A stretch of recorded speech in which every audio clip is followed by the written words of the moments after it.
ಸಲ ನೀವಿದ್ದೀರಾ ಅಂತ ಕೇಳ್ತಾ ಇದ್ದವರು ಈಗ ನೆಕ್ಸ್ಟ್ ಏನು ಅಂತ ಕೇಳ್ತಾ ಇದ್ದೀರಾ.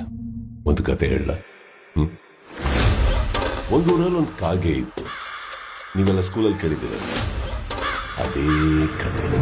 ಆ ಕಾಗೆಗೆ ಹಸುವಾಗಿದ್ದಾಗ ಒಡೆ ಮಾಡ್ತಾರ ಅಜ್ಜಿ ಹತ್ರ ಹೋಗಿ, ಅಜ್ಜಿ ನಗೊಂದು ಒಡೆ ಕೊಡ್ತೀಯಾ ಅಂತ ಕೇಳ್ತಾರೆ. ಅಜ್ಜಿ ಪ್ರೀತಿಯಿಂದ ಒಂದು ಒಡೆ ಕೊಡ್ತಾರೆ. ಕಾಗೆ ಆ ಒಡೆನ ತಗೊಂಡು ಹಾರ್ಕೊಂಡು ಹೋಗಿ ಒಂದು ಮರದ ಮೇಲೆ ಕೂತು ಇನ್ನೇನ್ ತಿನ್ಬೇಕು. ಒಬ್ಬನೆಂಟ್ರಿ ವಿಲನ್. ಕಾಗೆ ಬಾಯಲ್ಲಿರೋ ಒಡೆನ ಕಿತ್ಕೊಳ್ಳಕ್ಕೆ ಸ್ಕೆಚ್ ಹಾಕಿದ ರೀ. ಕಾಕ ನೀನ್ ಕೋಗಿಲೆ ತರ ಹಾಡು ಹಾಡ್ತೀಯ, ನನಗೋಸ್ಕರ ಒಂದು ಹಾಡು ಅಂತ ಹೇಳ್ತೀನಿ.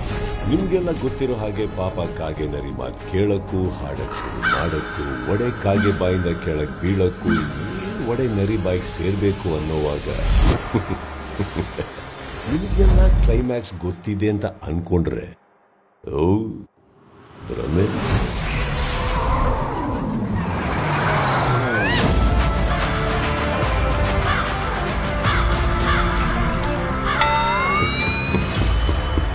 ಈ ಸಲ ಬಿಗ್ ಬಾಸ್ ಹಾಗೇನೆ ನಾವು 11 ಸೀಸನ್ ನೋಡಿದೀವಿ. ನಮಗ್ ಬಿಗ್ ಬಾಸ್ ಬಗ್ಗೆ ಎಲ್ಲಾ ಗೊತ್ತು ಅನ್ನೋರ್ಗೆ